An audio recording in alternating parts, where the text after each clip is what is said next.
የዛሬዋ እንግዳዬ የተወዳጁ ኡስታዝ ካሚል ሸምሱ ባለቤት ናት። ማለት ልጅን ነው ጥለሽ የምትሄጂው። ሀታ ሰላት ጀምሬ ስንተኛ ረካ ላይ እንዳልነው እስከምረሳ። አንድ ደግሞ እንደ እናት ከባድ ውሳኔ ወሰንሽ። ኡስታዝና ልጄ ናት ያለችውና ቀሰቀስኳቸውና አስጠላችሁኝ ከዚህ ክፍል ውጡ ነው ያልኩት። ገና ህፃን ልጅ ናት ምናምንና ምን አይነት ስሜት ላይ ግን ነበርሽ? እኔ እንዳውም በውስጤ ደስ አለኝ። ሁሌ አንደኛ የሚወጣ ልጅ ሁለተኛ ወጥቶ ስሜቱን ማወቅ መቻል አለበት። ለምን ዱንያ ላይ ሁሌ ራይት የለማ። የፍርድ ሁኔታው በጣም አስደንጋጭ ነበረ። ሰው በቃ ሀኒሙን ምናምን ብሎ የሚያስበው እኛ ያን የሚኖር ነው። ማሻአላህ። ዙልም ነው እየተደረገ ያለው። ዙልም በምንድን ነው? በመማር ነው አልኩ። የሙስሊሙ የመብት ትግል ወቅት የነበረው የእስር ጊዜ ልክ እግራቸው ሲገማ ነው በራችን የተንኳኳው። ከዛ ማን ነው ስል እኛ ነን አሉ። ብዙ ድምጽ ነው የነበረው። ከፈትኩኝ። በቃ እንዲህ ነው ከፍቼ ነው የቆምኩት። ገቡ በቃ 20 አይሆንም።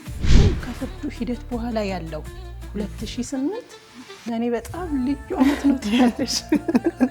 2008 ላይ ምን ተከሰተ? ምን አገኘሽና? አረ በጣም ብዙ ነገር ነው ያገኘሁት። አልሐምዱሊላህ። ይሄ ኡስታዝ ያስን ኑሮ ውስጥ ፊልም ዞርችና አለብያ 22 አመት አለችኝ።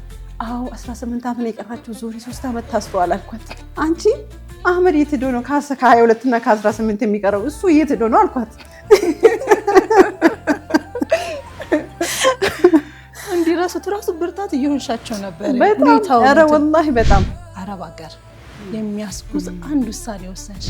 ሰው ወደ አረብ ሀገር ሲሄድ የመጨረሻ አማራጭ ነው በቃ ተረጋግቶ ትምህርቱን እንዲማር በማሰብ ነበር የሄድኩት። ልጆችን ይዘሽ ባለሽበት ሁኔታ አባታችሁ ይቆያል። ስትሄዱ መቼ ነው የምትወጣው ባባ አትበሉ። አንድ ቀን ይመጣል፣ በቃ የሆነ ቀን ይመጣል ሳታስቡት። መምጣቱ ደግሞ አይቀርም። አላከራይም እስከመባል ደርሰሻል። እንደ እባብ ሲቀጠቅጡ ነው ያየሁትና ራሴን መቆጣጠር አቃል። የራሳቸውን ደግሞ እዛ የሚያቆሙ ግቢ ውስጥ የሚያስቆሙ ደግሞ አገኘሁት።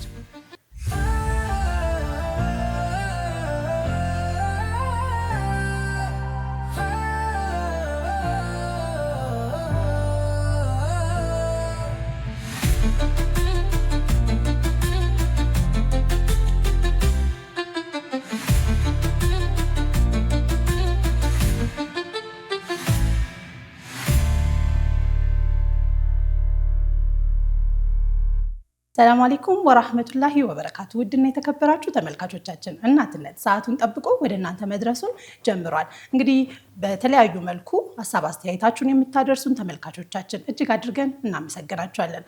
እንደተለመደው አንዲት ጀግና እናት ወደ እናንተ ይዘንላችሁ ቀርበናል።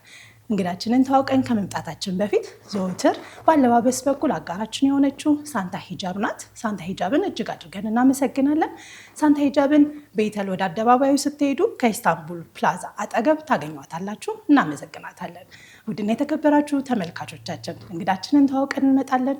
መልካም ቆይታ ይሆንላችሁ።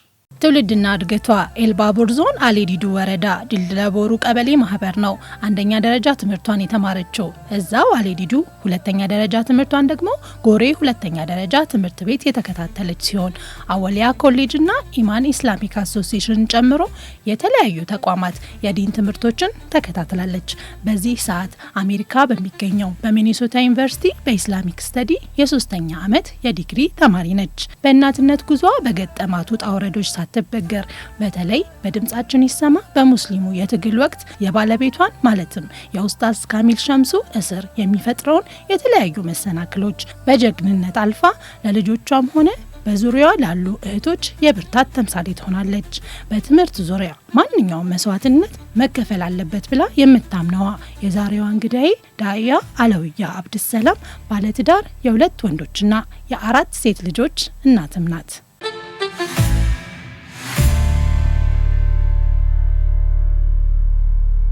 የተከበራችሁ ተመልካቾቻችን እንግዳችንን ተዋውቀን ተመልሰናል። እንኳን ደህና መጣሽ። ለእናትነት ፕሮግራም ያለሽን ነገር የእናትነት መንገድሽን ልታካፊን እዚህ ፈቃደኛ ሆነሽ ስለተገኘሽ እጅግ አድርጌ ነው የማመሰግነው። አመሰግናለሁ። እንግዳሽ አድርገሽ ስለጋበዝሽኝ አመሰግናለሁ። እንግዲህ ተመልካቾቻችን መግቢያ ላይ ለማስተዋወቅ እንደሞከርኩት የዛሬዋ እንግዳዬ የተወዳጁ ኡስታዝ ካሚል ሸምሱ ባለቤት ናት። እንግዲህ ስለ ባለቤትሽ ካነሳው አልቀረ ወደ ትዳር ዓለም ሰዎች ሲቀላቀሉ በተለያየ እድሜ ነው አይደለ? እናንተ ደግሞ በተለይ ሴት ልጅ ይጠበቃል በትንሽነት እድሜዋ ወደ ትዳር ዓለም መግባቷ። የእናንተ ግን ለየት የሚያደርገው ባለቤትሽ ማለትም ኡስታዝም በጣም ልጅ የነበረበት ጊዜ ገና የ11ኛ ክፍል ተማሪ ሆኖ አንቺ ደግሞ ገና 16 ዓመትሽ ነበር እና ልጅነትና ትዳር ምን ይመስል ነበር ከሚለው ብንጀምርስ? መርሐባ ብስሚላህ ራህማን ራሂም አልሐምዱሊላህ ረብል ዓለሚን አሰላቱ ወሰላሙ ዐላ ረሱሊላህ አልሐምዱሊላህ ረብል ዓለሚን። እንግዲህ ያው ዛሬ ላይ ስታወሪው በጣም ቀላል ነው የሚመስሉትና በልጅነት ያው ወንድ ልጅ ላይ አልተለመደም። ኖርማሊ እኛ አጋጣሚ ያደግንበት አካባቢም ያደግኩበት ቤትም ቶሎ ነው ልጆች የሚዳሩትና በተለይ ሴቶች በጣም ቶሎ ይዳራሉ።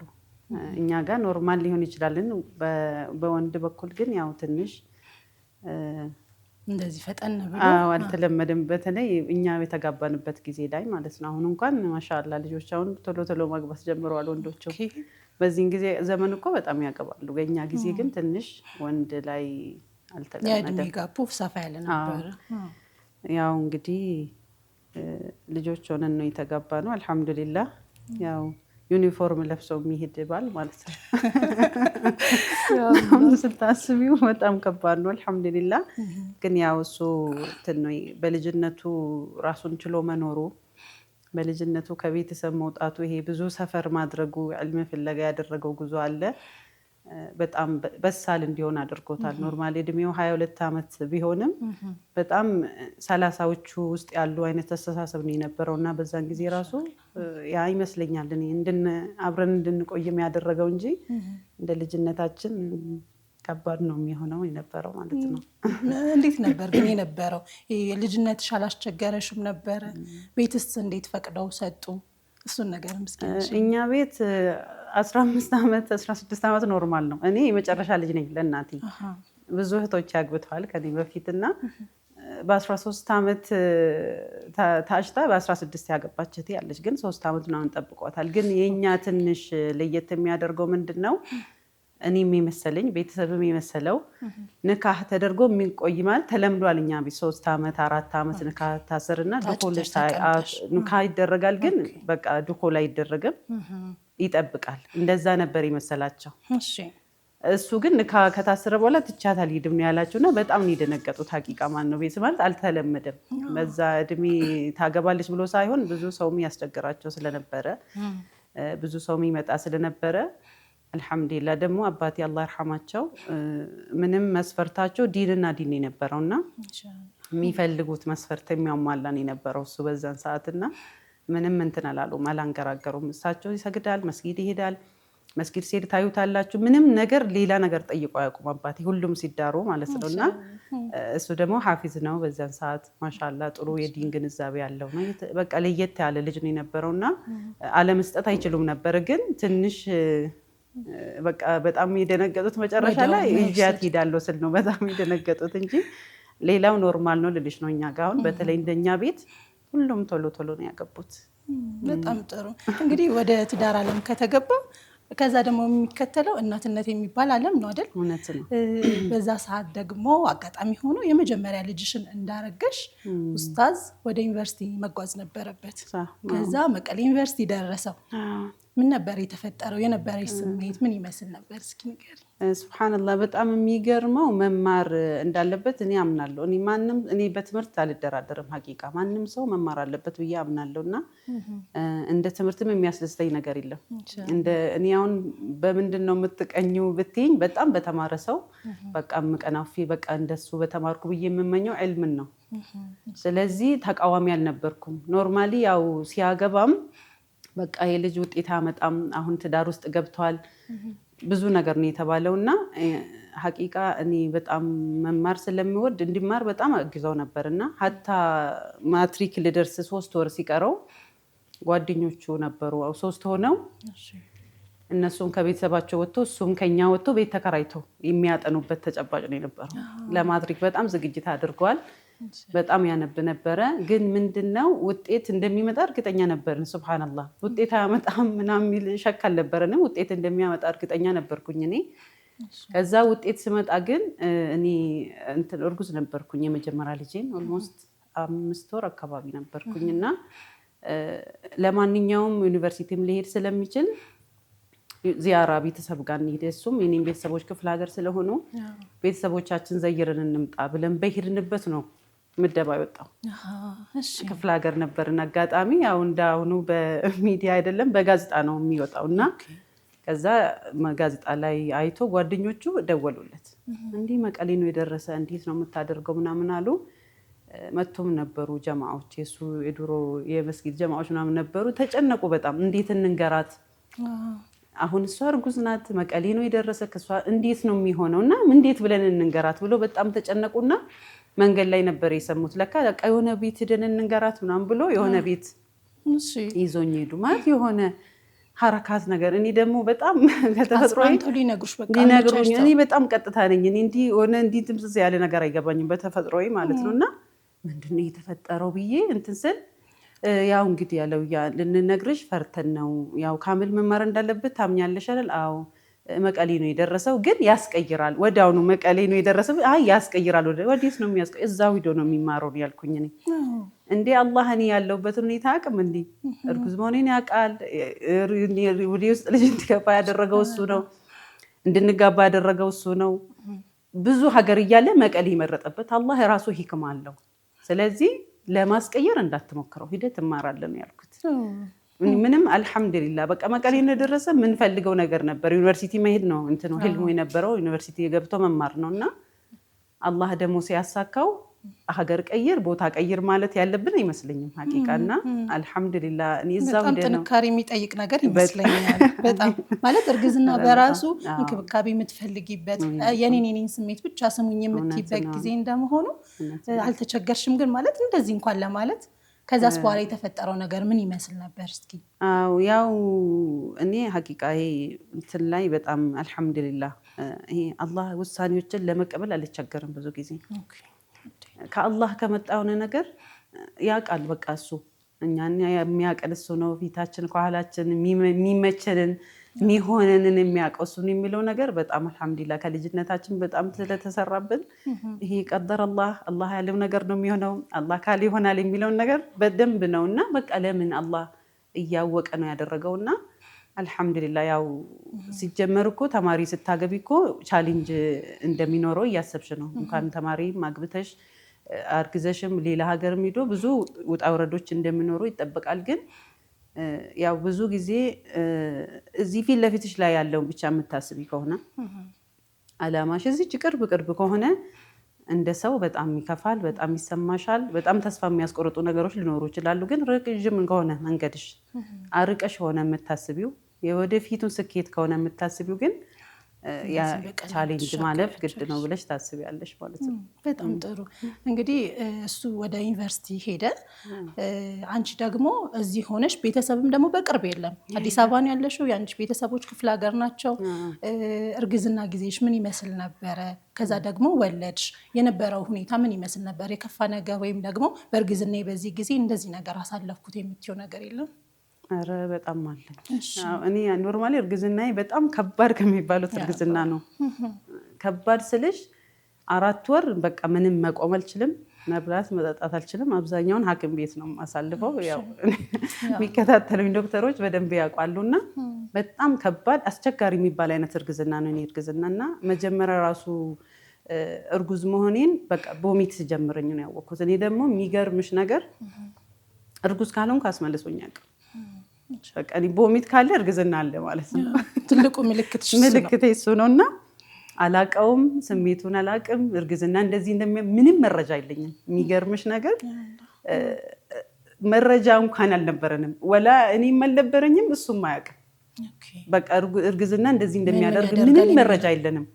በቃ ባህሪ እንደሚቀያየር ህመም እንዳለው ምንም አናውቅም ነበርና ቀጥታ 15 ቀን ምናምን ሳይሆን ኃይለኛ ቦሚት ማለት በቃ ከጧት እስከ ማታ እንትን በቃ ኃይለኛ ቦሚት ነበረኝ። መቆም አልችልም፣ ምንም ነገር መብላት አልችልም። እኔ የሚገርምሽ እርግዝና ላይ ውሃ ጠጥቼ መጨረስ አልችልም። ግማሽ የገባ ብሬቆ መውጣት አለበት። እንደዛ አይነት ከባድ የሚባል እርግዝና ነውና አልሐምዱሊላህ ያን ነገር ካሳለፍን በኋላ ነው ኖርማሊ ውጤቱ የመጣው። ማለት ምደባው የታወቀው ማለት ነው። እቺ 4 ወሯ ያንቺ አስቸጋሪዋ ጊዜ ካለፈች በኋላ ነው። የሚገርምሽ ነገር እርግዝናዬ ደግሞ ልክ 4 ወር ላይ ንቁ ነው የሚሆነው። የሚገርምሽ በቃ አንድ ቀን ታመምኩ አልመስልም። ልክ እንደጨረሻቸው በቃ ሌላ ደግሞ እንትን ነው የሚገርምሽ። እኔ ራሴ በቃ ክፍሎች አሉት የኔ እርግዝና ራሱ ከመጀመሪያ እስከ መጨረሻ ተመሳሳይ አይደሉም እና በቃ ንቁ እስከመጨረሻው እስከምወልድ ድረስ ደግሞ ንቁ በቃ አክቲቭ በቃ መሆን እንደፈለግኩ የምንቀሳቀስ ምንም ነገር በቃ የማይከብደኝ ደግሞ ይሆናለሁ ከዛ በኋላ እና ልክ ስሻለኝ ነው ቤተሰብም ጋርም ዚያራ ሂደን ያ ነገር አፕን ያደረገው ማለት ነው። እሺ ስትወልጂም እሱ ዩኒቨርሲቲ ነበር አይደለም? የዛን ጊዜ የነበረ ሁኔታ ምን ይመስላል? ሲወልድ ሱብሃንአላህ አየር ጤና አካባቢ ነበርኩና አየር ጤና አካባቢ እንዴት መሰለሽ ሰው በጣም ፍቅር የሆነ ሰፈር ነው። በቃ አንድ ሰው መጥቶ እዛ ሰፈር ቢገባ በማግስቱ መተሽ ቤቱን ብትጠይቂው ትላንትና የገቡት ናቸው ብሎ ሰው ያሳይሻል። ማህበራዊ ኑሮ ቆንጆ ነው፣ የሚገርም ነው። በቃ ይሄ ሪል እህትነት በቃ ሪል ወንድማማችነት እውነተኛ በቃ ሰው ለአላህ ብሎ የሚዋደድበት ጀማዓ ነው የነበረውና እኔ ራሴ ያልከበደኝ ከቤተሰብ ወጥተሽ አታውቂም ልጅ ነሽ ምናምን፣ ግን መጥቼ የሚገርሙ እህቶች መሀል ነው የገባሁትና እንደገና ደግሞ በጣም በቃ ልጅ ናት ብሎ ስለሚያስብ ሁሉም ነበር የሚያዝንልኝ፣ ሁሉም ነበር የሚንከባከበኝና ሐቂቃ የቤተሰቦቼን ርቀት የእህቶቼን አለመኖር ፊል እንዳላረግ አድርገውኛል። እና እንደዛ አይነት ሐለት ላይ ነው የነበርነው።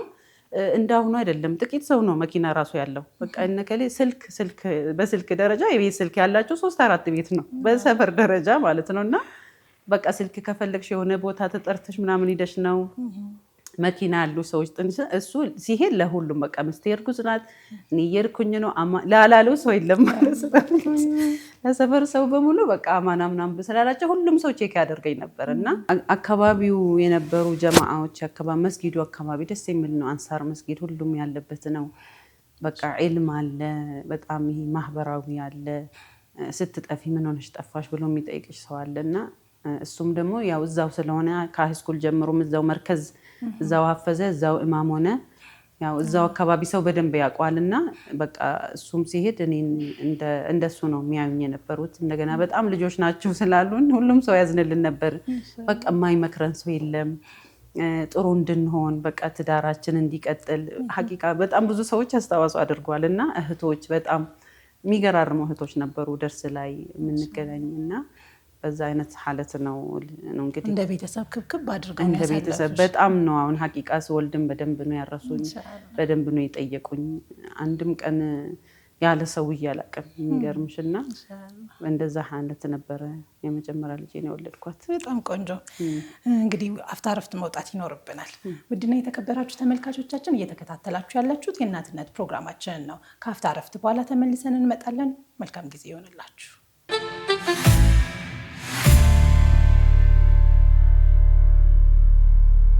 ውድና የተከበራችሁ ተመልካቾቻችን ከአፍታ ረፍት ተመልሰናል። አሁንም እንግዲህ ከእንግዳችን ጋር የምናደርገውን ቆይታ እንቀጥላለን። መልካም ቆይታ ይሆንላችሁ ከዝግጅታችን ጋር። እንግዲህ ያለው እያየ ወለድሽ፣ ከዛ ደግሞ የአካባቢሽ ሰዎችም እንግዲህ እንደ ቤተሰብ ሆነው ጥሩ እንክብካቤ እያደረጉልሽ እያሳለፍሽ ነበረ። ከዛ በኋላ ግን አንድ ደግሞ እንደ እናት ከባድ ውሳኔ ወሰንሽ። ወደ አረብ ሀገር የሚያስጉዝ አንድ ውሳኔ ወሰንሽ። እንዴት ነበረ ያህን ልትወስኝ የቻልሽው? መሄድሽስ ግድ ነበር ወይ? እሱን አጋጣሚ እስኪ እናንሳ። ብስሚላህ። ያው ልጅ ስታሳድጊ ያው እዚህ ሀገር ላይ የታወቀ ነው። ያው ቤት ኪራይ ይኖርሻል፣ ብዙ ነገር አለ ልጅ ስታሳድጊ ማለት ነው። እሱ ደግሞ ያው ትምህርት ላይ ነው የነበረው። ምንም ነገር የሚሰራበት ተጨባጭ አልነበረም። እዚህ እያለ ያው ስራም ይሰራል ምንም ማለት እስከዛ እሱ ዩኒቨርሲቲ እስከሚሄድ ድረስ በቃ ቢያንስ እኔ እስከምወልድ ድረስ የሚበቃን ነገር ነበረን እና እሱ እዛ ከሄደ በኋላ አንዳንድ ቻሌንጆች ነበሩ። በጣም አሰብንበት፣ ከሱ ጋር በጣም ተወያየን፣ አሰብን፣ አወጣን፣ አወረድን። አጋጣሚ የሱ አባትም ዑምራ ይሄዱ ነበር። ያኔ በዑምራ ነበር የሚሄደውና ወደ የሚሄደው ወደ አረብ እና በቃ ቢያንስ 1-2 ዓመት እኔ ማለት ወንድሜም አለ እዛ፣ አክስቶቼም አሉ፣ ፋሚሊ አለ እዛ ሳዑዲያ። ወንድሜ አለ፣ እንደገና 2 አክስቶቼ ነበሩ። ከዚህም ደግሞ ሲሄድ የሱ አባት ነበሩ። አጋጣሚ አባቴም አላህ ይርሐማቸው ዑምራ እየሄዱ ነበርና እነሱ ራሳቸው እኔ እንደሚሄድ አያውቁም ነበር። ሳንነግራቸው ነበር ለምን እንደማይቀበሉ ስለምናውቅ ተነጋገርንና በልጅቷ ያው ሕፃን ነበረች፣ ገና 2 ዓመት አካባቢ ነበረች። እናቴን ሳናገራት ችግር የለውም ትምህርት ቤት እስከምትገባ ድረስ እንደዚህ አይነት ውሳኔ ከወሰናችሁ እኔ ይዛታለሁ አለች። ከዛ በቃ ተነጋግረን እሱ ለረፍት በመጣበት ወሰድናት ማለት ነው። እዛ ወሰድናትና ሄድን። ለምን ሌላ አማራጭ አልነበረንም። ሀቂቃ ሰው ወደ አረብ ሀገር ሲሄድ የመጨረሻ አማራጭ ነው የሚወስነው፣ የመጨረሻ አማራጭ ነው ሀቂቃ ብዬ የማስበው እኔ።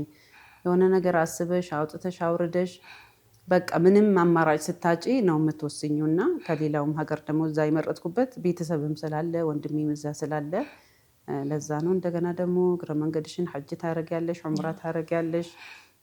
በቃ እኔም እዚህ ከመቸገር እሱንም ከማስጨንቀው እሱም በቃ ተረጋግቶ ትምህርቱን እንዲማር በማሰብ ነበር የሄድኩት። ሱብሃንአላህ አንዳንዴ አንቺ የምታስቢውና ነገሮች ደግሞ አንድ አይደለም የምታገኘው። እዛ ስሄድ ግን እዚህ እንደጠበቁት አላገኘው። እሱም በቃ ችግር የለውም በቃ አንቺ ሄደሽ እንትን በይ እኔም ትምህርቴን እጨርሳለሁ ብለን ነበር። ግን ለሶስታችንም ነው የከበደን ስንሄድ። ልጄም አልቻለችም፣ እሱም በጣም ነው የከበደው። ቢያንስ በረፍት ጊዜ ይመጣል። ብዙ ጊዜ ያው ለው ነበር እሱ የተማረውና ሚድ ፈተና አይኖራቸውም ሴሚስቴር ስለሆነ ሌሎቹ ሚድ ሲፈተኑ ፍሪ ይሆናል። እሱ 10 ቀን ይመጣል፣ ብዙ ጊዜ በመሀልም ይመጣል። ይሄ ቀላል ነገር አይደለም ለካ። በቃ ሰውነ ስርቅና ቅርብ ርቀት ላይ ሲሆንና በጣም ስርቅ እኩል አይደለምና ሐቂቃ ለሁላችንም ነው የከበደን። በቃ በጣም ከባድ ጊዜ እኔ በህይወቴ ብዬ የማስበው አረብ እዛ ሳዑዲ የቆየሁበት ዓመት ከ6 ወር አካባቢ ነው የቆየሁት። ከባድ ቻሌንጅ ነው የነበረው ለሁላችንም ማለት ነው። በተለይ የመጀመሪያ ጊዜሽን ብንሰማው ደስ ይለኛል። ማለት ልጅን ነው ጥለሽ የምትሄጂው፣ ገና ህፃን ልጅ ናት ምናምንና ምን አይነት ስሜት ላይ ግን ነበርሽ? ወላሂ ስሜቱ በጣም ከባድ ነው። ግን ከኔ የበለጠ ግን እሱ በጣም ከብዶት ነበረ ሐቂቃ። ማለት እኔ የሆነ ነገር ካመንኩበት እስከማምን ነው የሚያስቸግረኝ። ተፈጥሮዬን ነው የምነግርሽ። ካመንኩበት አንድ ነገር በጣም ነው የምችለው በቃ። እስከማምን ግን ጊዜ ሊወስድ ይችላል። በጣም ጊዜ ወስጄ ከራሴ ጋር በደንብ ማውራት ያስፈልገኛል። ካመንኩ ግን በቃ አምኛለሁ ብዬ ነው። እና እሱ ራሱ አንቺን ማሳመን ነው የሚከብደው ይለኛል አንዳንዴ። እና አምኜበት ነበር በቃ። ምንም ሌላ አማራጭ አልነበረም በቃ። አለበለዚያ እሱ ትምህርቱን አቋርጦ መምጣት ነበረበት። ያ ነገር ደግሞ ወደፊት ለምናስበው አይሆንም ሐቂቃ። ለሆነ ለጊዜያዊ ችግር ብለን ረዥሙን የምናስባቸው ነገሮች አሉ። የሚገርምሽ በቃ ቁጭ ብለን የምናወራቸው ነገር አለ፣ ህልም የሚመስሉ እዛን ሰዓት ግን የምናወራቸው እንደዚህ እኮ እናደርጋለን፣ እንደዚህ እንሆናለን፣ በዚህ ቦታ እኮ እንደርሳለን ብለን ብዙ ነገር ነበር የምናወራለን። የሚገርምሽ አሁን እኛ የምንኖረውን ህይወት ኦልሞስት የዛሬ 20 ዓመት የዛሬ 18 ዓመት ቁጭ ብለን እንደ ቀልድ ወክ እያደረገን የሆነ ቦታ ቁጭ ብለን ያወራናቸውን ነው ሐቂቃ እየኖርን ያለ ነው። እና ስለዚህ እዚህ ጋር ትምህርት ማቋረጥ አያዋጣም። ገብቶሻል አይደለ? በቃ እዚህ ጋር ትምህርት ቢያቋርጥ እዛ ለምናስበው ነገር አንደርስም። ስለዚህ ያልተማረ ሰው በቃ ያልተማረ ሰው ምንም እንዲያለን ነው የምንኖረው። ትምህርት ግድ ነው በቃ። ሳይማሩማ በቃ ሀታ ሳትማሪ ሆነ እንደዛ እያለን ነው የምናወራና እኔም በጣም ትምህርት እወዳለሁ። እሱም በቃ በትምህርት አይደራደርም ሐቂቃ። ይሄ በመማር በእውቀት ምናምን የሚደራደር ሰው አይደለምና ያን ነገር እኔም ማጥፋት አልፈለኩም። ዛሬ እንደሚወራ አይደለም። አሁን በጣም ከስሜቱ ስለራቀን ብናወራም እንትን አይደለም። ግን ለሌሎች ትምህርት ይሆናል ብዬ ነው። አሁን በትንንሽ ነገር ተስፋ ለሚቆርጡ አጫጭር ነገር ይዞ አይደለም ሰው በቃ አጭር ነገር፣ አጭር ዓላማ፣ አጭር ግብ የሆነች ነገር ይዞ ወደ ትዳር መግባት እንደሌለበት ሐቂቃ ከኛ ይማራል ብዬ አስባለሁና ከዛ ግን በኋላ በቃ ስላልቻልን መምጣት አለብኝ በሚለው ላይ ወሰንን ማለት ነው። ስለዚህ ተመልሰሽ መጣሽ እዚህ። እሱም ደግሞ ማሻአላህ ተመረቀ። ከዛ በኋላ ወደ አዲስ አበባ ተመለሰ። ከመመረቁ በፊት እኔ መቀሌ ሄጄ ነበረ። እሺ ልትኖር ልኖር። ከዛ ስመጣ መሀል ዓመት ላይ ነበረ ልጄ ያኔ 3 ዓመት አካባቢ ነበረች። ከዛ ደግሞ በቃ ለምን መቀሌ አንኖርም አለና መቀሌ ሄድኩኝ። መቀሌ ሄደን አንድ ክፍል ቤት ተከራየን። እሱ ዶርም ለቀቀ። አብረን ኖረን አንድ ሴሚስቴር ስንኖር ምን ተፈጠረ መሰለሽ? ስናስብ ልጅቷ ለካ ለትምህርት ትደርሳለች። እናትሽ ጋር ናት? እናቴ ጋር ናት። አሁን 3 ዓመት ከ6 ወር ላይ ሲሆናት በቃ 1 ዓመት ነው የሚቀረው እሱ ለመመረቅ። 1 ዓመት እንደምንም ብለን ጨርሳለን። እሷን እናምጣትና ትምህርት ቤት እናስገባት በሚል እሷን አመጣናት። እኔ በቃ ከመቀሌ ደግሞ ወደ አዲስ አበባ መጣሁ። ከዛ ልጄን ትምህርት ቤት አስጀምርኳት ማለት ነው። በጣም ጥሩ። የመቀሌ ቆይታሽ ግን ምን ይመስል ነበር? የመቀሌ ቆይታዬ አሁን ሰው በቃ ሀኒሙን ምናምን ብሎ የሚያስበው እኛ ያንን ይኖር ነው። ማሻአላ በጣም የሚገርም በቃ አንድ ክፍል ነው፣ መስሪያው እዛ ነው፣ ማደሪያው እዛ፣ ሁሉ ነገሩ አንድ ክፍል ማለት እንዴት ብዬ እንደምገልጸው አላውቅም። 4 እንደዚህ ትንጥዬ ክፍል ናት። ግን ሐቂቃ እዛ ቤት የኖርነው ላይፍ የትኛውም ቦታ መድገም አልቻልንም። በጣም የሚያምር በጣም ደስ የሚል በጣም የተረጋጋ በቃ ሀታ አሁን አንዳንዴ እንትን ነው የመቀሌ ነው ምናምን እያለ ነው የመቀሌ ፓስታ ነው የመቀሌ ፍርፍር ነው የምንለው። አሁን ራሱ የሚጣፍጥ ነገር ከሰራ የመቀሌ ፓስታ ነው እንደ መቀሌ ምግብ ነው እናልን ነው የምናወራው። ሐቂቃ የሚያምር ውብ በቃ ሰዎች የተለያየ ዓለም ሄዶ ይዝናኑ ይሆናል የተጋቡ ጊዜ። ግን የኛ በቃ ሀኒሙናችን የነበረው መቀሌ ያቺ አንድ ክፍል ቤት ውስጥ የኖርናት ነው ብዬ ነው የማስበው። እሱም አይረሳውም በእርግጠኝነት። እና በቃ እንትን አደረገን፣ ሀሳባችን እንድንሰበስብ አደረገን። ተበታት ነው ነበረ። ከዛ ደግሞ ሰብሰብ ባልንና ቆም ብለን ወደፊት ምን ማድረግ አለብን፣ እንዴት መሄድ አለብን በራሱ እንድናስብ ጊዜ ያገኘን ጥሩ ወቅት ነበረ እሱ። ኦኬ። ከዚህ በኋላ ነበር እንግዲህ እሱም የምረቃ ጊዜውን ጨረሰ፣ ልጃችሁንም አመጣችሁ፣ አዲስ አበባ ኑሮ ጀመራችሁ። ከዛ በኋላ ደግሞ ማሻአላ 2 ልጆች ደግሞ ተከተሉ። 3 ከሱ በኋላ 3ኛዋ ጋር ደርሳለሁኝ። 2 ልጆች ጋር ግን ቆየት እንድንፈልግ ኢንሻአላህ። 2 ልጆች ጋር የነበረ የተለየ ነገር ምን ይመስል ነበር? ያው ስለ እናትነት እያወራን ስለሆነ በእነሱ ጊዜ ደግሞ የነበረው ያንቺ እናትነት ሁኔታ ምን ይመስል ነበር የሚለውን ለማንሳት ያክል ነው። ተመርቆ እንደመጣ ደግሞ አጋጣሚ ክፍለ ሀገር ተመድቦ ነበረ። ክፍለ ሀገር ተመደብና አሰብን፣ ኧረ እኛ መች ነው ግን ተሰብስበን የምንኖረው እና በቃ እዚሁ መስራት አለብኝ ብሎ ስራ ጀመረ። በጣም በቃ የሚገርምሽ ህይወታችን በጣም ለውጥ አመጣ። ከ1 ክፍል ወደ 2 ክፍል፣ ከ2 ክፍል ወደ 3 ክፍል መከራየት ጀመርን ማለት ነው። አሁን መጣ እሱ ስራ ጀመረ። አልሐምዱሊላህ 2-3 ቦታ ይሰራል። ደህና ነበር። እና እኔ ያኔ አወሊያ ኮሌጅ እማር ነበረ። እኔም ያው ሲመጣ አጋጣሚ ኮሌጅ ገብቼ 1 አመት ከምናምን ተምሬ ነው አቋርጬ የሄድኩት አረብ ሀገር። ከዛ ስመጣ ደግሞ ከቆንኩበት ቀጠልኩኝ። ከመቀሌ ስመጣ ልጄን ትምህርት ቤት አስገባታለሁ። እኔ አወሊያ ኮሌጅ ሄዳለሁ እና ኡስታዛ ፋጡማ ጋር። እሱ ራሱ በጣም የሚገርም ቦታ ነው ሐቂቃ ደስ የሚል በቃ ዕልሙ የነበረው ነሻጣ በጣም ደስ ይል ነበርና እማር ነበረ። ልጄን በጣም ልጅ ከመሆኔ የተነሳ ተማሪዎች አያምኑኝም ነበር ልጅ እንዳለኝ። ከዛ እንደውም እንድታምኑኝ ብዬ ቅዳሜ ቀን እዣት ከሄድኩ በኋላ ነው ያመኑኝ ማለት ነው። ልጅ ያለኝ አይመስላቸውም ነበርና ከዛ ደግሞ ያው እሱ ተመርቆ ከመጣ በኋላ ኦልሞስት ተመርቆ 4 ወር አካባቢ ይመስለኛል 2ኛ ልጄን አረገዝኳት። በጣም ምን ማለት ከሁሉም እርግዝና በቃ የማይረሳ የሚባለው የ2ኛ ልጄ እርግዝና ነው። ምን የተለየ ነገር ኖረው? በጣም የተለየ ነው ስልሽ በቃ ራሴን ሁላ እስከምስት ድረስ ነው የደረስኩት ህመሙ ማለት ነው። እና ረስተነው ነበር እኛ ራሱ መርሳታችን አይገርምሽም? ረሳ ነው የመጀመሪያው ያ ሁሉ ማለት ሰው ሁሉ አሁን ስንት ልጅ ድሮ አየር ጤና የሚያቆኝ 2-3 ልጅ አየር ጤና ነው የወለድኩት። እና የኔ እርግዝና እሹ ነው በቃ ወንዶች ጭምር ናቸው የሚያውቁት። በቃ ያለው የእርግዝና ዱንያ ላይ የለም እየተባለ ነው የሚወራና እና ብዙ ጊዜ በመጀመሪያ ወራት በቃ 1 ወር ላይ ሁሉ ሰው ኦልሞስት ይሰማል። ሆስፒታል ስለሆንኩኝ ብዙ ሰው ይሰማልና መውለጃ ጊዜ ብዙ ሰው ይርቅበታል። ቀድሞ ስለሆነ የሚሰማው አልወለድሽም በቃ ከ7 ወር ጀምሮ ሰው አልወለድሽም ይለኛልና 2ኛው እርግዝናው በቃ እንዴት ብዬ እንደምገልጽልሽ አላውቅም። ሐቂቃ ህመሙን ትያለሽ ሐታ ሰላት ጀምሬ ስንተኛ ረካዓ ላይ እንዳለው እስከምረሳ ሰላት ጀምራለሁ አቋርጣለሁ። በቃ የመጨረሻ መተው ማልችለው ሰላት ነው።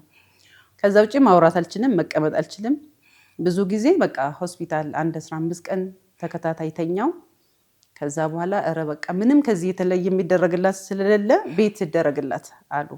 እነ ዶክተር ሙሂዲን ጋር ነበርኩኝና እዛ አንድ አክስቴ ልጅ አለች ነርስ፣ ሌላ ደግሞ አንድ ዶክተር አለ አየር ጤና መስጊድ ጀማዓ ናቸው። ጠዋት እሷ ትመጣለች፣ ግሉኮስ ቀጥላልኝ ትሄዳለች። ከሰዓት ማታ ደግሞ ተራ በተራ ወደ 20 ቀን እንደዚህ በቃ መኝታዬን ላይ ነው ግሉኮስ ተደርጎልኝ የምተኛው።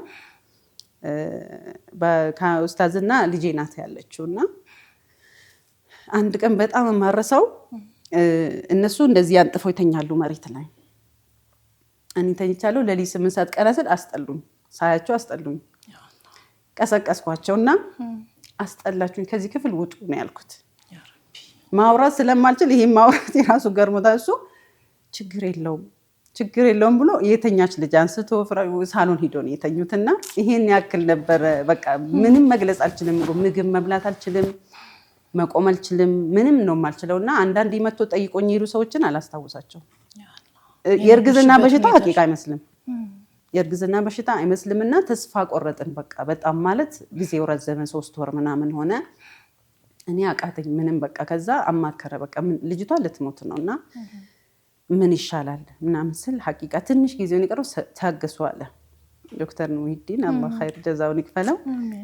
በቃ አሁን እኮ ትንሽ ጊዜ ነው የቀረው እና እንዴ በቃ ምን አይነት ልጅ ነው የምወልደው? ምግብ አልበላም፣ ምንም ነገር የለምና ምን አይነት ልጅ ነው የሚወለደው ስል ምን እንዳለኝ ታውቂያለሽ? በጣም ስማርት ሆነ ልጅ ነው የምትወልጂው ነው ያለኝ። ወላሂ አንዳንድ ተስፋ የሚሰጡ ዶክተሮች አሉና ሀቂቃ ስማርት ሆነች ልጅ ናት፣ በቃ የምትለይ ልጅ ናትና ከዛ በኋላ ደግሞ 4 ወር ነው አልኩሽ። በቃ 4 ወር በኋላ እኔ በጣም የሚገርመው ያን ሁሉ ጊዜ ተኛው፣ ያን ሁሉ ጊዜ ታመምኩ አልመስልም። በቃ ሁሉ ነገር ነው የሚቀየረው። በቃ ምግብ ሳልበላ ሳምንት የቆየው አልመስልም። በቃ ንቁ ነው የምለውና ከዛ ደግሞ 4 ወር 5 ወር ልትቀመጪ ነው ብሎ ቦሌ ወስዶ የሆነ ቋንቋ አስመሰገበኝ። አየር ጤና በታክሲ ቦሌ እየሄድኩኝ የሚገርመው 9 ወር እስከሚጨርስ ድረስ ነው የተማርኩትና በቃ እንደዚህ ነው ውጣ ወረዱ። ቀላል ነገር አይደለም። የኔን እርግዝና አሁን አለውየ ስንት ልጅ አለሽ ምናምን ይሉኛል። አንቺ ድፍረትሽ እንዴት አድርገሽ ነው ሁሉ ልጅ የወለድሽው ይሉኛል። ሁሉ ነገር አልፈሽ ነው አልፈሽ 6 ልጅ አንቺ ግን ድፍረትሽ ነው የሚሉኝ። በቃና የሚያውቁ ሰዎች በጣም እርግዝናዬን ይሄን ሁሉ ልጅ መውለዴ ይገርማቸዋል። የሚያጅብሽ ሁሉም ላይ ነው። የኔ ደግሞ ከአንዱ አይለይም። እና ምን መከረን ያኔ ዶክተር ሙሂዲን በቃ በጣም ሩቅ ናቸው። 5 ዓመት ከምናምን ነው የሚበላለጡት እና እንደዚህ አይነት አስቸጋሪ እርግዝና ያላቸው እናቶች ቶሎ ቢወልዱ ይቀንሳል አለ። በቃ ቶሎ ከወለድን ይቀንሳል ብለን 3ኛ ልጄም በአመት ከ3 ወር ወለድኩኝ። 4 ወር ተኝቼ ማለት ነው። ምንም የቀነሰ ነገር የለም። ምንም የቀነሰ ነገር የለምና ሳስበው አሁን ሰው በቃ ማሳደጉ ምናምን እኔ እርግዝናዬን ወቅት አረሳሁም። እርግዝናዬ ከባድ ሁሉም እናቶች ሁኔታ በቃ በየሁኔታው አንዳንዱ እንዳልሽው በእርግዝና ወቅት፣ አንዳንዱ ደግሞ ሲወልድ፣ አንዳንዱ ደግሞ ልጅ ሲያሳድግ ነው በጣም የሚለይ ነገር የሚገጥመው። ይሄ ነው በቃ የአላህ ስራ ራሱ የሚገርምሽ ይሄ ነው እኮ። እንግዲህ ያው እናትነት ደረጃው ከፍ ያለው ለዚህም አይደል? ብዙ ነው አይነቱ ብዙ ነው። እንግዲህ አፍታ ረፍት ወጥተን ደግሞ እንመለስና ጨዋታችንን እንቀጥላለን ኢንሻአላህ። ውድና የተከበራችሁ ተመልካቾቻችን እየተከታተላችሁን ስለሆነ እጅግ አድርገን እናመሰግናለን። አፍታ ረፍት ወጥተን እንመለሳለን። መልካም ቆይታ ይሁንላችሁ።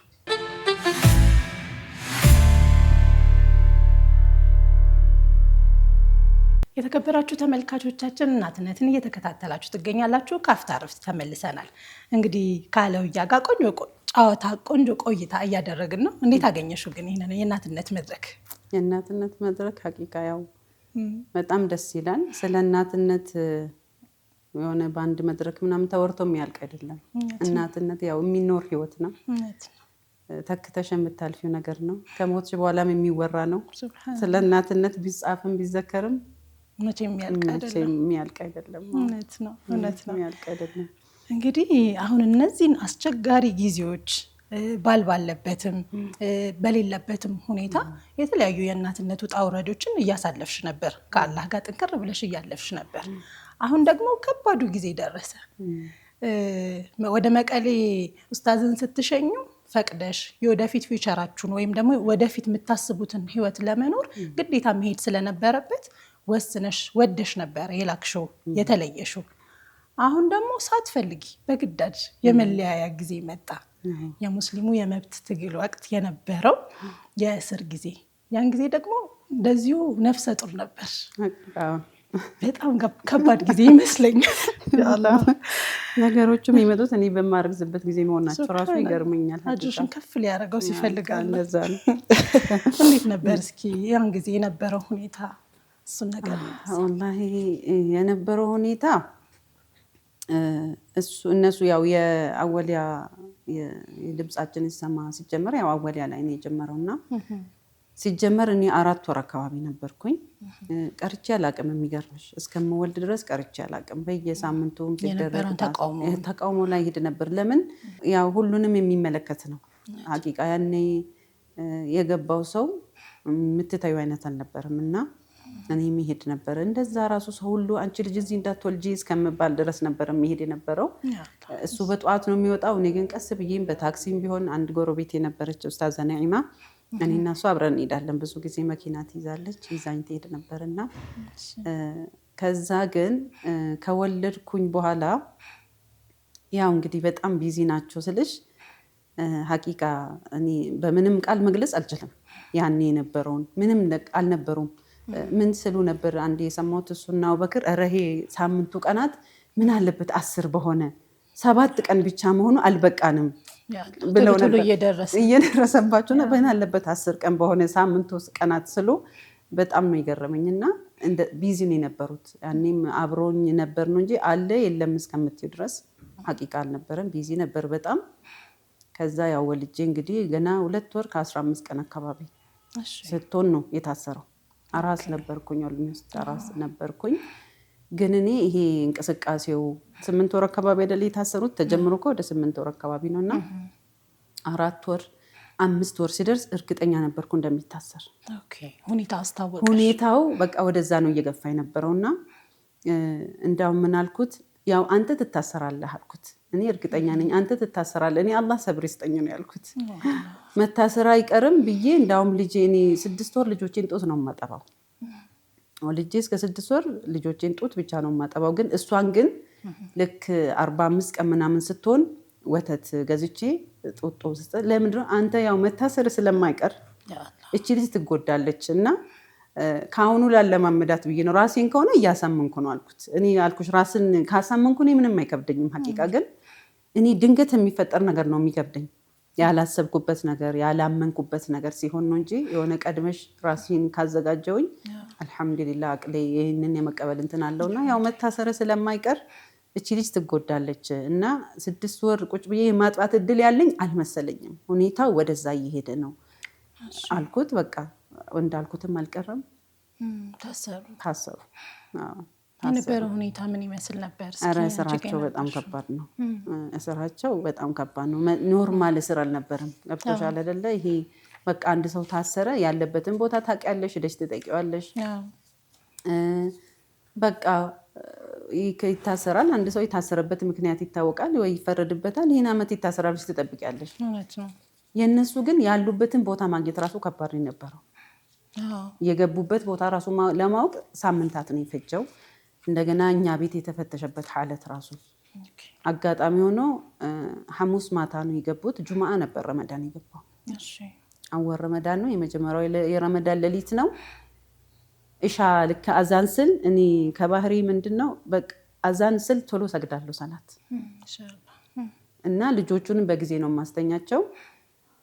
ሰፈሩ ጥሩ አይደለም፣ በቃ ደስ የሚል ነገር የለም። አጋጣሚ ማብራት ጠፍቶብን ሻማ ልንገዛ ወጣን። አክስቴ ነበረች፣ አጎቴ ልጅና አክስቴ ነበሩ። እኔ ልጆቹን ላስተኛ ብዬ ሞባይል ባትሪ አብርቼ ልጆቹን እያስተኛውኝ ሻማ ገዝተው መጡ። ልክ እግራቸው ሲገማ ነው በራችን የተንኳኳ ማለት ነው። በር በጣም እንደዚህ አሁን ድረስ በር ስንኳኳ አልወድም። በቃ ያንኳኩበት መንገድ ደስ አይልም ነበር፣ ይረብሻል ማለት እኔ እንጃ እስከመሞት ምረሳ አይመስለኝም። ያ በር የተንኳኳበት ሐለት ማለት ነው። በጣም በር ሲንኳኳ እኔ እዛ በሩ ጋር መድረስ ነው ያቃተኝ። ከዛ ማን ነው ስል እኛ ነን አሉ። ብዙ ድምጽ ነው የነበረው። ከፈትኩኝ። በቃ እንዲህ ነው ከፍቼ ነው የቆምኩት። ገቡ። በቃ 20 አይሆኑም ገቡ። ፖሊስን አውርቼ አላውቅም እስከዛ ቀን ድረስ። ፖሊስ መንገድ ላይ አግኝቼው አውርቼው አላውቅም። የታጠቁ ናቸው። እንትኑ መኪና አለ፣ ደህንነት አለ፣ ፌደራል አለ። ሞሉት ቤቱን። ሲገቡ ደግሞ እኮ አንድም የቀረ ክፍል የለም። ታውቂያለሽ፣ ሽንት ቤት ገብቷል። ከዛ በቃ እንትን አልኩኝ። እንደምንም ትንፋሽን ሰበሰብኩና ልጆች ተኝቷል፣ መኝታ እንዳትገቡ ነው ያልኳቸው። አልሰሙኝም፣ ገቡ። ልጆቹ ደነገጡ፣ ተነስቶ ነው የቆሙት። በቃ ደስ አይልም ነበርና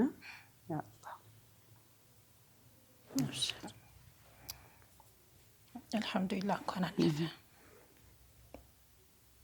በጣም አብሽሪ ከባድ ጊዜ እንደነበረ ሁላችንም የምንረዳው ነው አይደለም? እናንተ የቅርብ ቤተሰብ ሆናችሁ ያሳለፋችሁት ይቅርና ያለው ሙስሊሙ ማህበረሰብ ምን አይነት ሁኔታ ላይ እንደነበር ግልጽ ነው። አላህ ደግሞ ይከፍላል ኢንሻአላህ ለሁሉም ነገር አይደል? አልሐምዱሊላህ። እንግዲህ ያ ጊዜ ያው ወደ እስር ገባ። ከሱም በኋላ ደግሞ እንደ እናት ልጆችን ይዘሽ ባለሽበት ሁኔታ የተለያዩ ነገሮችም ደግሞ ይነሱ ነበረ። ቤት አላከራይም እስከመባል ደርሰሻል። የተለያዩ ችግሮችም ነበሩ። ግን ያንን የእናትነት ጊዜሽን እንዴት አለፍሽው? ልጆችሽንስ እንዴት ነበረ ሁኔታውን የምታስረጃቸው በእነሱ አቅል እንዲቀበሉት አድርገሽ? ያው እነዛ 3 ህፃናት ነበሩ ሀቂቃ። ሁለተኛውም ገና 3 ዓመት አልሞላትም። ሁለተኛው ደግሞ 2 ዓመት ያው ዓመት ከምናምን ነው። ሁለተኛውና ሶስተኛው የሚበላለጡት ያው አራተኛዋ ራስ ናት ኦልሬዲ። እሷ አላስቸገረችኝም። ለምን የትኛውን ቦታ ይዣት ነበር የምንቀሳቀሰው። ያው ገናም ስለሆነች አራስም ስለሆነች ተተሸምተይው አይደለም። ግን አው እንግዲህ አንድ ነገር ሲመጣ ተደራርቦ ነው የሚመጣው። ሰብር የሚባለው ነገር እዚህ ጋር ነው የሚያስፈልገው ማለት ነው። ያው ዱንያ ነው እንደሚያልፍ ታስቢያለሽ እንደ አንድ ሙስሊም። የፈለገ ችግር ቢመጣ ከዛ ችግር መውጣት እንዳለብሽ ያው ታስቢያለሽ። ለምን እስልምና ደስ ይላል። እስላምን ስትኖሪው ደግሞ እስልምናን በደንብ ስታቂው ያው ደስ ይልሻል። ለምን የሆነ ቀን እንደሚያልፍ የሆነ ቀን ቁጭ ብለሽ እንደምታወሪ ይገባሽና ተስፋ ታደርጊያለሽ። አዎ ቤት አልነበረንም። በጣም ብዙ ቤት ነው የቀየርኩት። ከዛ ቤት ከወጣው በኋላ የቀየርኳቸው ቤቶች ሀቂቃ ብዙ አልተሰሙኝም። ለምን አያውቁኝም። እዛ እሱ ግን ስታስር የነበርንበት ቤት ቢያንስ 2 ዓመት ምናምን የኖርንበት ቤት ነው። ያውቁናል፣ ሙስሊሞች ናቸው። ሱብሃንአላህ በጣም ነው የለመንኳት። መጥቼ ልገባ ነው አለችኝ። ውጭ ነው የነበረችው፣ ተወካይ ነበረች ያከራየችው። እና መጥቼ ልገባ ነው ስትለኝ እኔ ባለቤቴ ታስሯል፣ ብትፈልጊ ሳሎን የፈለግሽውን ክፍል ልልቀቅልሽ፣ ለእረፍት ከሆነ የምትመጪው አልኳት። አይ ቃይን ሙሉ ይዤ እየመጣሁ ነው፣ ሙሉ ነው የምፈልገው አለችኝ። ከዛ በቃ ምንም አማራጭ አልነበረንም። በቃ ሰው ይፈራን ነበረ ታውቂያለሽ። እኔ በሰውም አልፈርድም። የነበረው የተሳለው ነገር ቀላል ነገር አይደለም። አሁን የተቀበለም ነበረ የሽብር የሚለውን ትክክል እንዴ የተቀበለው አለመቀበልም አይችልም። ሀቂቃ የተሰራውን ነገር እኮ ከባድ ነው የነበረው እኮ። ሚዲያ እኮ በጣም ፓወር አለው ሀቂቃ። እንደገና እንደዚህ ብዙ አማራጮች እኮ አልነበሩም። ያሉሽን ችግሮች ራሱ እኮ ለማጥራት ራሱ የምትጠቀሚባቸው አማራጮች ሚዲያዎች እኮ አልነበሩም። እንደዛሬ ነገሮች ራሱ እኮ እንደዚህ ፍሪ እኮ አልነበሩም። እና ሰው እንደዛም ቢሆን እኔ ሀቂቃ ብዙ አይገርመኝም በሰዓቱ ማለት ነው። በሰዓቱ እንደ ሰው ቢሰማሽም ሰው እንደዛ መረዳቱ አይገርመኝም። እኔ ለምን በቃ በተለይ ለነን ሙስሊሙ ስጋት እንደሆነን በቃ ጎረቤት ላይ ያለው ራሱ እንዲፈራን ተደርጎ ነው የተሰራውና በቃ እምቢ አለችኝ። ከዛ የሆነ ቤት ፈልጌ ገባው። እዛ ቤት ደግሞ የሆነ በቃ ጎረቤት ላይ ሰላይ ነው ያስቀመጡብን። ማን ይገባል ቤታቸው፣ ማን ይወጣል፣ በቃ ደስ አይልም። ከዛ በ5 ወራችን የ6 ወር ምናምን ከፍዬ ገና በ4 ወር ከምናምን ለቀኩኝ። ሁለተኛ ቤት ማለት ነው። ሶስተኛ ቤት ግን መቼም አላህ ይክስሻል። ከዛ ግን በቃ እንደ ቤተሰብ ደግሞ የሆኑ ሰዎች ጋር ገባን። አልሐምዱሊላህ እሱም ተፈቶ ራሱ ወደ 3 ዓመት ነው ወደ 7 ዓመት እስታውና ቤተሰብ የሆነን በቃ ለልጆቼ ለኔ በጣም የሚያዝኑ የራሳቸው መኪና ሴት ልጅ ከወንድ ጋር ተጋፍታ አታቆምም እያሉ የራሳቸውን ደግሞ እዛ የሚያቆሙ እኔን ግቢ ውስጥ የሚያስቆሙ ደግሞ አገኘኋቸው።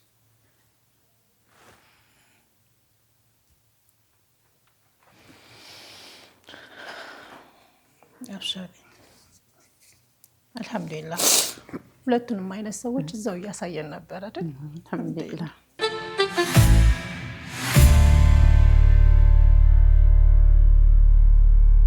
አሎያዬ እንደዚህ አይነት ነገሮች ሲነሱ ዛሬ ላይ ማንም ሰው ከመሬት ተነስቶ በአንድ ጀንበር ስኬት ላይ ወይም ደግሞ የሚፈልግበት ህይወት ላይ እንደማይደርስ ማመላከቻ መንገዶች ናቸው። ሁሉም ነገር የፕሮሰስ ወይም ደግሞ የሂደቶች ውጤት ነው። የምናልፈው የምንከፍለው ነገር አለ እና ያንንም ደግሞ ከአንቺ ህይወት እንድንማርበትም ጭምር ነው አይደለ እያነሳን ያለ ነው። እንኳንም አለፈ አልሐምዱሊላህ። ከዛ በኋላ ደግሞ በጣም ብዙ ሰዎችን ሙስሊሙንም በተለይም እናንተ ቤተሰቦችን የፍርድ ሁኔታው በጣም አስደንጋጭ ነበረ። አንዳንዱ ሰው በቃ በዚህ ደረጃ እንዴት የሚል አይነት ስሜት የፈጠረበት ተስፋ የቆረጠበት ሁኔታ ነበረ። አንቺ ግን ከፍርዱ ሂደት በኋላ ያለው 2008 ለእኔ በጣም ልዩ ዓመት ነው ትያለሽ። 2008 ላይ ምን ተከሰተ? ምን አገኘሽና ነው? አረ በጣም ብዙ ነገር ነው ያገኘሁት አልሐምዱሊላህ። ሀቂቃ አሁን እኔ በሰዓቱ በጣም ጠንካራ ነኝ ብዬ አስባለሁ። ለምን እኔ አሁን ለምን እንዳለቀስኩ ራሱ በሰዓቱ ነው ያልቅሽ አላውቅም። የሚገርምሽ ኖርማሊ ለማልቀስም ሰዓት ራሱ ስኖርሽ ነው። ለማዘን ራሱ እኮ ለማሰብ ራሱ እኮ ሰዓት ያስፈልግሽ። እኔ ሰዓት አልነበረኝም። ቀላል አይደለም 4 ልጅ ይዘሽ ታሳሪ ባል ይዘሽ እንደገና ደግሞ ባልሽ ራሱ በምን አይነት ኬዝ እንደታሰረ ይሄ በቃ ማለት አቅልሽንም ሁሉ ነገርሽን የሚፈልግ ነውና አስረውን ነው ያስቀመጡንና ቤተሰብም ጭምር ነው የታሰረው። እና በዚህ አይነት ሐለት ላይ እኔ ሀቂቃ ለማልቀስ ምናምን ጊዜ አልነበረኝም። እኔ አንድ ቀን ነው ያለቀስኩት እነሱ በታሰሩበትና እሱ ራሱ መጀመሪያ ከማዕከላዊ ወጥተው ቃሊቲ የወረዱ ቀን ነው ያለቀስኩት። እኔ ለነሱ አይደለም ያለቀስኩት ያን ቀን ራሱ እኔ በጣም ያለቀስኩት አርፍጄ ነበር የመጣሁትና ጦር ኃይሎች አካባቢ እኔ በህይወቴ ሰው ልጅ እንደዚህ ስመታ አይቻልም። ፖሊሶቹ ሂጃብ የለበሰ ትንሽ የሙስሊም በቃ ጺም ያላቸው ልጆችን እንደ እባብ ሲቀጠቅጡ ነው ያየሁትና ራሴን መቆጣጠር አቃተኝ። ልክ እኔ ፍርድ ቤት ስደርስ ይሄንን አይቼ እያለቀስኩ ፍርድ ቤት ስደርስ እነሱ ቃሊቲ ወርዷል ተብሎ እኔ በቃ አጥር ስር ቆሜ ለቅሶዬን መጨረስ ነበረብኝና ተማም ጠበቃና ኡስታዝ አብዱል ገፋር መጥቶ አለውያ እኔ ለነሱ ያለቀስኩ ነው መሰላቸው። እኔ ያየሁት ነገር ነው በጣም ያስለቀሰኝና እንዴት ሰው ልጅ በዚህ ልክ በቃ ምን ወንጀል አለበት እንዴ? ወይ እኮ ሰው እኮ ለራሱ ሀጃ እኮ እየሄደውናል እኮ ሙስሊም መሆን እንደዚህ በአደባባይ ያስቀጠቅጣል የሚለው በጣም ተሰምቶኝ ያለቀስኩ። እኔን በቃ ተውኝ ነው ያልኳቸው። ለምን ማስረዳት አልቻልኩም። እኔ እነሱ ከማዕከላዊ መውጣት እኮ እንደው ሰደቃ ምናምን ያስደርጋል እኮ እንደው ከማዕከላዊ ወጡ ቃሊቲማ በቃ ሜዳ ነው እኮ የምትይበት ነው እንጂ የሚያስለቅስ አይደለም። እኔ አንቀን ያለቀስኩት ለሌላ ጉዳይ ነው። ሰው ሲመታ በጣም ሰው በጣም ሲቀጠቅጥ ሙስሊም ሴት ሂጃቧን እንደዚህ ነጥቆ ምናምን ሲገርፉ ነው ያየሁትና ያን ቀን አንድ ቀን ያለቀስኩት። እኔ በእንትን ራሱ ያልቅሽ አላውቅም። የተፈረደበትም ቀንም አልቅሽ አላውቅም። ሲወርዱም አላቀስኩም። ለምን እኔ ለማልቀስ ራሱ ጊዜ አልነበረኝም። ሀቂቃ ነው ምንሽና እኔ 24 ሰዓት በጣም ቢዚ ነበርኩኝ። በጣም ተንጠልጥለን ነበርነው። ወዴት ነው የሚሄደው የሚለው ነገር ደግሞ የሆነ ትንሽን ችግር የሆነ ነገር ችግር ሲመጣብሽ ሰው ራሱ ያባብሰዋል። የሚገርምሽና ተረጋግተሽ ህይወትሽን እንዳትኖሪ ይመጡና ይፈታሉ ይሉሻል። ይመጡና እንዲኮ ሽምግልና እኮ ተጀምሮ እዚህ ቦታ ደርሷል ይሉሻል። ተስፋ ነበረው፣ ሁሌም ተስፋ ነበረው። እኔ ግን 2008 ሰላሜን ያገኘሁት ምንም ነገር የለም አላህ ለቀን ነው የሚወጣው ብዬ ራሴን ስላሳመንኩ ነው ሰላሜን ያገኘሁትና በቃ ፕላን አደረኩኝ። በጣም ያው እንደ እናት አንድ የሚሰማሽ ነገር አለና በጣም የመጀመሪያ ልጄ በጣም ጎበዝ ተማሪ ናት፣ የደረጃ ተማሪ ናት። የመጀመሪያ እነሱ ያው ሐምሌ ላይ አይደል የታሰሩት፣ ሐምሌ 14 አካባቢ የታሰሩት። መስከረም ትምህርት ሲጀመር የመሃል ላይ ፈተና ይፈተኑ የለን ሁለተኛ ወጣች። በቃ ግቢው ዘበኛ ሁላ ነው አብራት ያለቀሰው። ያላ ስለማይጠበቅ እሷ አለቀሰች በጣም ማለት ወጣ አታውቅማ። ሁሌ ደረጃ ተማሪ ናት፣ አንደኛ ነው የምትወጣው ሁሌ። ሁለተኛ ስትወጣ ገበጠበጠች። በቃ ግቢውን ነው የመጠበቅ አስተማሩ። በቃ እኔ ተጠራው ምንም ላረጋጋት አልቻልኩም። በጣም ተረበሸች ያን ቀንና ከዛ በኋላ እኔ አሰብኩበት ቆም ብዬ ምንድነው ማድረግ ያለብን? አወራው ከልጆቼ ጋር ይሄንን ስርዓት በምንድን ነው እኛ ማሸነፍ የምንችለው? ዙልም ነው እየተደረገ ያለው። ዙልም በምንድን ነው? በመማር ነው አልኳቸው። በቃ ይሄን ሲስተም የምትቀይሩት እናንተ ናችሁ። ሀገሪቷ እናንተን ብቻ ነው ያለች። እንደዚህ እያልኩ ነው ያወራቸው። ስለዚህ አንቺ ጠንካራ ሆነሽ አባትሽ ቢሞት ራሱ አባትሽን ቦታ የምትተኪው እኮ አንቺ ነሽ። ዛሬ ሁለተኛ ወጣ ብለሽ ካለቀስሽ ነገ ሶስተኛ ካወጣሽ ምን ልትሆኚ ነው አልኳት። እኔ እንዳውም በውስጤ ደስ አለኝ። ሁሌ አንደኛ የሚወጣ ልጅ ሁለተኛ ወጥቶ ስሜቱን ማወቅ መቻል አለበት። ለምን ዱንያ ላይ ሁሌ ራይት የለማ። ዱንያ ላይ ሁሌ አንደኛ የለም። ሁለተኛም ትወጫለሽ፣ መጨረሻም ትወጫለሽ። ያኔ ልትሰበሪ ነው፣ ስብርብር ልትይ ነው፣ እንዴት ተነስተሽ ልትቆሚ ነው አልኳት። ከዛ እናቴ በቃ እውነትሽን ነው ያልሽው አልችኝ። አልሐምዱሊላህ ተመካከርን። እንግዲህ ፍርድ ሁኔታቸውን ታውቂያለሽ። የፍርድ ቤቱ ሁኔታ ያን ቀን ራሱ ሰው አላስገቡም እኮ ትንሽ ሰው ነው የገባና ሐቂቃ እንደዚህ በመደዳ ነው የተቀመጥነው። ሰሚራ በጣም ሴንሲቲቭ ናት። የኡስታዝ አህመድ ሙስጠፋ ምስትና እኔ ስገባ የኑሩ ቱርኪ ምስት ወይኔ ያለው ያየው እንኳን መጣች ሰሚራን ካላንቺ የሚችላት የለም ማለችኝ። ከዛ ምን ታካብጃለሽ አሸባሪ ባል ይዘሽ ምናምን አልኳት፣ እንድትረሳው ብዬ ማለት ነው። ከዛ አጠገባውን ኩና አራቶቹን ጠሩ። አቡበክር አህመድ ዲን ጀበል፣ ካሚል ሸምሱ፣ ያሲን ኑሩ 22 ዓመት ብሎ ይሄ ኡስታዝ ያሲን ኑሩ ሙስተፊልም ዞርችና አለውያ 22 ዓመት አለችኝ። አዎ 18 ዓመት ነው የቀራቸው፣ ዞሪ 3 ዓመት ታስሯል አልኳት። ወላሂ እንደዚህ ነው አልኳት። ታው 3 ዓመት ታስሯል፣ 18 ዓመት ነው የቀረው፣ ዙሪ ቀጣዩን እንስማ አልኳት። ፍርድ ቤት ውስጥ ብዙ ማውራታችን። ከዛ አራቱን ደግሞ ጠሩና 18 ዓመት አሉ። ከዛ ሰሚራ አለች እኔ ጋር የአህመድ ሙስጠፋ ምስት፣ አንቺ አህመድ የት ሄዶ ነው ከ22 እና ከ18 የሚቀረው? እሱ የት ሄዶ ነው አልኳት። እንዲረሱት ራሱ ብርታት እየሆንሻቸው ነበር። በጣም ኧረ ወላሂ በጣም። ከዛ እነ አህመድ ደግሞ ተጠሩና እነ ሙቤ እና አህመድ ምናምን 15 ዓመት። ኧረ ግን ወላሂ ፌር እነ ሙቤ ጀምሮ 15 ዓመት ፌር ነው። ሰሚራ አህመድ የት ሄዶ ነው? ቆይ የት ሄዶ ነው አህመድ? እንዴት 15 ዓመት ይፈረድ? ከነሱ ጋር እንዴ እኩል የነበረው በምን አንሱ ነው 15 ዓመት የሚሆነው ይሱ አልኳት። ከዛ እንዴት አድርገው እንትን ይበሉ። ከዛ እኔ በቃ መልእክት ነበረኝ ሐቂቃ ለአንዳንድ ወንድሞች መልእክት አደርስ ነበረ። በትክክል መስማት ነበረብኝ። እኔ ስራ ፍርድ ቤት መሄድ ብቻ አልነበረም ሐቂቃ አንዳንድ መልእክት የሚፈልግ ትክክለኛ መረጃ ለሚፈልጉ ሚዲያ ላይ ላሉ ሰዎች እሰጣቸው ነበርና ወጣው ምንም አላልኩም። መኪና ውስጥ ቁጭ አልኩኝ። መልእክቴን አስተላለፍኩ። ወደ ቤት መጣሁ። እሺ ወደ ቤት ስመጣ አንዳንድ ሰዎች ነበሩ ግን ያለቅሳሉ ምናምን። ከዛ እጄ ግቢ ከገባው በኋላ መኪና ውስጥ 30 ደቂቃ ተቀመጥኩ ከራስሽ ጋር የጥሞና ጊዜ ጋር። ከዛ እንዴ ማልቀስ አለብኝ እንዴ? ምንድነው ማድረግ ያለብኝ? ኧረ ለውያ ሰላም 4 ልጅ እኮ ነው ያለብሽ። 4 ልጅ ይዘሽ አንቺ ካለቀስ ልጆቹ በቃ መሞታቸው ነው፣ ቆሞ አይሄዱም። ስለዚህ አሁ ይከፋል፣ አሁ ከባድ ነው፣ ግን ቻዩ ጎበዝነሽ አንቺ ትችያለሽ። መኪና ውስጥ ቁጭ ግቢ ውስጥ ገቢ 30 ደቂቃ መኪና ቁጭ ብዬ አወራውና ገባው በቃ። ከዛ አንዳንድ እህቶች መጡ፣ ጎረቤት ተገልብጦ መጣ። ሰው በጣም ተረብሿል። እኔን ሲያዩ ግን እረጋጋለሁ። አልሐምዱሊላህ አላህ ነው ያለው። አላህ ለቀን ይወጣሉ። በቃ ርስቃቸው ያለቀ ቀን ይወጣሉ። ሁሉ ነገር በአላህ ነው። የሚያስር አላህ ነው፣ የሚፈታ አላህ ነው፣ የሚያኖር አላህ።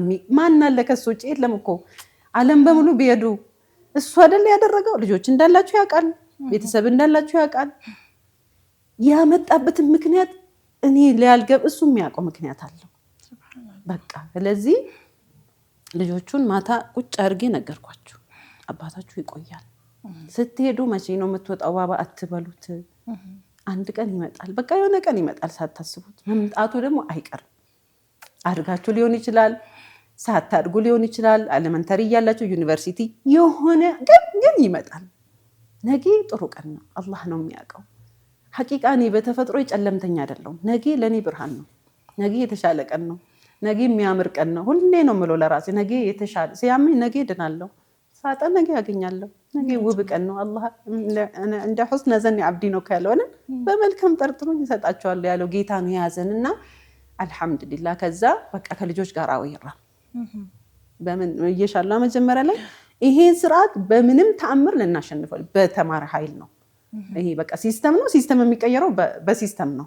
ሲስተም በሲስተም እስከሆነ ድረስ መማር አለባችሁ። የተሻለ ተማሪ መሆን አለባችሁ። ጎበዝ ተማሪ መሆን አለባችሁ። ሀገራችሁን የምትወዱ ልጆች መሆን አለባችሁ። ሀገራችሁን ለማንም ጥላችሁ መሄድ የለባችሁ እያልኩኝ ፕሮግራም አወጣን። መስከረም ላይ 2008 ለእኔ አሁንም ልዩ ቀን ነው፣ ልዩ አመት ነው በህይወቴ። ሱብሃንአላህ 22 ዓመት ተፈረደባቸው። በጣም ግን የሚከብድ ነገር ልክ ሲፈረድባቸው ቅሊንጦ ነበሩ።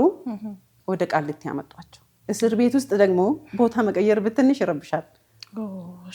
የለመዱት ነገር ይሻላል። እንዴት ነው አንቺ ቤት ራሱ ስትቀይር የአዲስ ቤት ሄደሽ እቃሽ ቦታ እስከሚይዝ ይረብሻላ። እስር ቤትም እንደዛ ነውና የመጀመሪያው ሳምንት እንኳን ስሜትሽን ልታዳምጪና ራስሽን ልታዝኝ ልታረክሽ ምናምን እነሱን የማረጋጋት ስራ ከባድ ነበር። አልተረጋጉም ነበር እነሱ ራሳቸው። ፍርዱንም አልጠበቁም። ፍርዱ ኖርማሊ ይጠበቃል፣ ያው ያውቃሉ። ለምን ከመፈረዱ በፊት ጥፋተኛ ተብሏላ። ጥፋተኛ የተባሉት ደግሞ ይሄ ፍርድ በሚያስፈርድ ፍርድ ላይ ነው ጥፋተኛ የተባሉት። እና እኔ ራሴ እያልኩት 18 ነው 15 ነው 20 ዓመት ነው የሚፈረድብህ እያልኩት ነበር። ለምን ሲነግረኝ በሽብር ነው ከ15 ዓመት እስከ 22 ዓመት እስከ 25 ዓመት ነው የሚያስፈርደው። እና እዛ መሀል እንደሚሆን እርግጠኛ ነበርኩኝ፣ ቁጥሯን ባልጠራም ማለት ነው።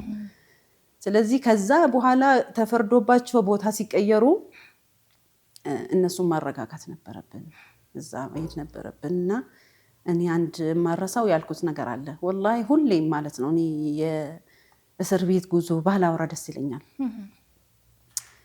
ይሄ ዱንያ ላይ ያሉ ነገሮች ቢሰጡሽ የሚከሱት አይደለም።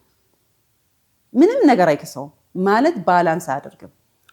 ክፍያው የለውም በቃ አላህ ካልከፈለው በስተቀር። ስለዚህ የቃሊቲን ጉዞ የእስር ቤትን ጉዞ ከአላህ ጋር ብቻ ነው እኔ ማውራት የምፈልገው ሐቂቃ ማለት ነው። እና ሁሌ ሰው በየቀኑ ንያውን ያድሳል፣ እኔ በየቀኑ ንያዬንም አድሳለሁ።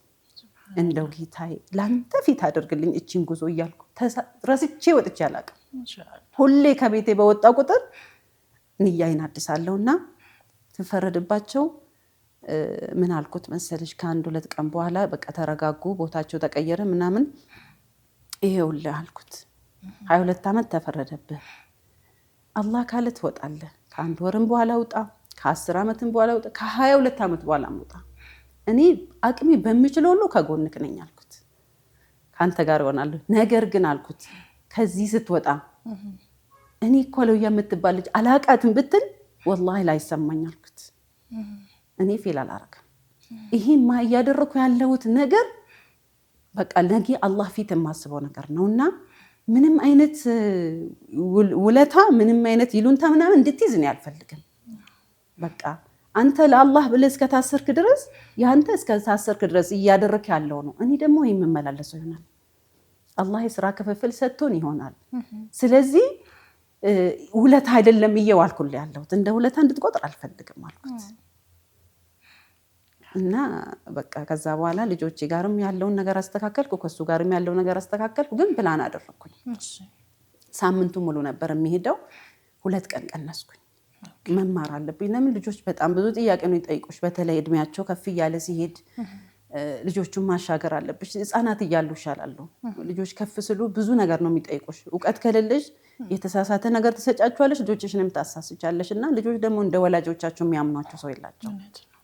ወላጅ ብሳሳትም ትክክልም ወላጆቻችን ትክክል ናቸው ብለው የሚያስቡት። እና በቃ 2 ቀን ልማር፣ ከዛ ውጭ ያለው በቃ ይሄዳለው። አልሐምዱሊላህ ሰልችቶኛ አቅም ደብሮኛ አቅም ንያይ ማስተካከለ ከአላህ ጋር ማስተሳሰሪ በጣም ጠቅሞኛል። አልሐምዱሊላህ ረብል ዓለሚን። አድካሚም አሰልቺም ቢሆን አልፎ ይሄው ዛሬ እንድናወራ ተደርጓልና እቺ ግን 2008 ምን ውጤት ይዛ መጣች? በጣም ብዙ ውጤት ነው ያዘችው። አንደኛ ነገር ልጆቼ ሁሉም አንደኛ ነው የወጡት። ማሻአላህ። ከሁሉም ባስቀመጣችሁት ፕላን መሰረት ነው ፕላን መሰረት ነው። አሁን ምን አወጣን? የአመት ፕሮግራም አወጣንና በቃ መቼ ማጥናት እንዳለብን እዛም ሄዱበት የሆነ መጫወቻ የሚሄዱበት የራስ ቁርአን የሚቀሩበት ሁሉንም ነገር ፕሮግራም አደረግን። የአመት ፕሮግራም አወጣን ማለት ነው። ይሄ ፕሮግራም አላህ ካለ በቃ እሱ እስከሚወጣ ድረስ የሚቀጥል ነው። በቃ ይሄ ፕሮግራም ጥሩ ነው። የሚጨመር የሚቀነስ ነገር እያየን እንደ እድሜያችሁ እንደ ክፍላችሁ ደረጃ እናደርጋለን። ግን እኔ አልኳቸው እኔ 2ኛ ደረጃ አልቀበልም ያልኳቸው። ሁላችሁም በአላህ ፍቃድ አንደኛ ነው የምትወጡት። አንደኛ እንወጣለን ብላችሁ ጀምሩ፣ ትወጣላችሁ። በቃ እና አጥኑ፣ ተማሩ። አልሐምዱሊላህ ልጆቼም ደግሞ አላህ በተፈጥሮ የተሰጣቸው ነው። ጉብዝናቸው በትግል በምናምን ያመጡት አይደለም። አልሐምዱሊላህ ልጆቹም አላሳፈሩኝም። እኔም ትምህርት ቤት እሄዳለሁ፣ እከታተላለሁ። ልጆቼም ኡሜማ እንዳውም ከኦል ሴክሽን ወጣ፣ ዋንጫ ነው የወሰደችው። 7ኛ ክፍል ነበረች፣ ዋንጫ ነው የወሰደችው። እኔም ተሸለምኩኝ። በጣም ምርጥ እናት በዚህ ሁኔታ ውስጥ ሆኖ እንደዚህ ለሽልማት መብቃት ቀላል ነገር አይደለም። ከዛ ደግሞ የሚገርምሽ ኦልሬዲ ተፈርዶባቸዋል። ፍርድ ቤት የምንሄድበት ነገር የለንም። በቃ ጊዜያችን በደንብ በቃ አስተካከል ነው። ሰዓታችን የሚባክኑ ነገሮች ነበሩ በጣም። እዛ ስትሄጂ ቀን ሙሉ ነው። ጠዋት ልጆች አድርሰሽ ፍርድ ቤቱን የት ነው ያደረጉት? ሲኤምሲ ነው። ከቤተል ሲኤምሲ ስንደርስ 3 ሰዓት ተኩል 4 ሰዓት ምናምን ይሆናል። ከዛ ጠዋት ስትወጪ የልጆች ምሳቃ ሰርተሽ እዛ የምትወስጂው ምግብ ይዘሽ ነው የምትወጪው ሲኤምሲ ሄደሽ። ከዛ ደግሞ የት ነው ቅሊንጦ እንሄዳለን። እንደዚህ አዲስ አበባን አካለን። አንዳንዴ 12 ሰዓት ይሆናል ወደ ቤት ስመለስ። ወይ 10 ላይ ከመጣን 10ማ አይደርስም 11 ሰዓት ተኩል ምናምን ከጊዜ ይገባን ቀን ነውና ጊዜ በጣም ይወስዳል። አሁን ግን አንደኛ የዚያራ ሰዓታቸውን ትንሽ አደረጓት። ከ6 ሰዓት እስከ 6 ተኩል ናት እኮ 30 ደቂቃ ነው። እንደሌላ ሰው አይጠየቁም። ስለዚህ 5 ሰዓት ራሱ ከቤት ብትወጪ ትደርሻለሽ አድርሰሽ ዙሁር ቤትሽ ነሽ። እና ሰዓት ነበረን እና ሰዓቴን በደንብ መጠቀም አለብኝ በምለው እኔም አልሐምዱሊላህ እየተማርኩ እያነበብኩ ራሴ ጊዜ እየሰጠው ልጆችን እንዴት ማሳደግ እንዳለብኝ በተለያየ መጽሐፎች አነብ ነበረ። ለምን የመጀመሪያ ልጄ ቲኔጀር የገባችበት ነው። ቲኔጀር በጣም አስቸጋሪ እድሜ ነው ለወላጅም ለልጆችም። ያን ነገር ለማሻገር ብቻሽን ደግሞ ስትሆኚ በጣም ከባድ ነውና እንዲህ ብርታት ብለሽ እንግዲህ ውጤቱንም በሽልማት ሳሳየሽው ማሻአላህ። እንግዲህ ቆንጆ ቆይታ እያደረግን ነው። ውድና የተከበራችሁ ተመልካቾቻችን ቆይታችንን እየወደዳችሁት እንደሆነ ምንም ጥርጥር የለንም። ስለምትከታተሉንም አብራችሁንም ስላላችሁ እጅግ አድርገን እናመሰግናለን። እንግዲህ ከእናት አለውያ ጋር የምናደርገው ቆይታ በዚያ ያበቃል። ሳምንት የዚህን 2ኛ ክፍል ይዘንላችሁ እንቀርባለን። አዘጋጅቼ ያቀረብኩላችሁ ሀያት ወርማጎ ነበርኩኝ። እንግዲህ ባለባበስም በኩል ደግሞ ሳንታ ሂጃብ ከኛ ጋር ነበረች። ሳንታ ሂጃብ ቤተል ወደ አደባባዩ ስትሄዱ ከኢስታንቡል ፕላዛ አጠገብ ታገኟታላችሁ። የተለያዩ ጫማዎች፣ ቦርሳዎች እና የሚያማምሩ አበያዎችን እሷ ዘንድ ታገኛላችሁ። እስከ ሳምንት ድረስ መልካም ሳምንት እንዲሆንላችሁ እንመኝላችኋለን። ወሰላሙ አለይኩም ወራህመቱላሂ ወበረካቱ።